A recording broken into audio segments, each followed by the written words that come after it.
The Employee Retirement Income Security Act, known as ERISA, regulates 401k and most other types of employee benefit plans. Under ERISA, anyone who handles retirement plan funds must be covered by a fidelity bond.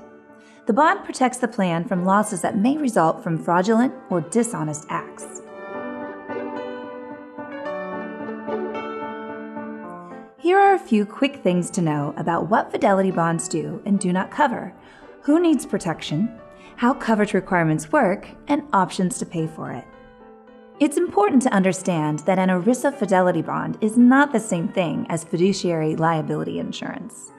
A fidelity bond insures the retirement plan against losses due to fraud or theft by people who handle the plan's funds or property. Fiduciary insurance, on the other hand, protects the fiduciaries themselves against losses due to breaches of fiduciary responsibility. And while many plan fiduciaries may have fiduciary liability coverage, ERISA doesn't require it, and it doesn't satisfy the fidelity bonding requirement. Not every fiduciary of the plan needs to be bonded. The intent of a fidelity bond is to protect the plan from losses due to bad behavior by people whose roles and responsibilities involve handling funds or other property of the plan. So a plan fiduciary who has no access to these processes or authority to direct funds would not be required to be bonded. Let's talk for a moment about coverage requirements. The amount of the required fidelity bond is 10% of the amount of plan funds the person handles. Since 2008, the maximum required bond has been $1 million. Buying more coverage is permitted, but that decision is a fiduciary act also. Something else to note here. Some retirement plans hold what are called non-qualifying assets.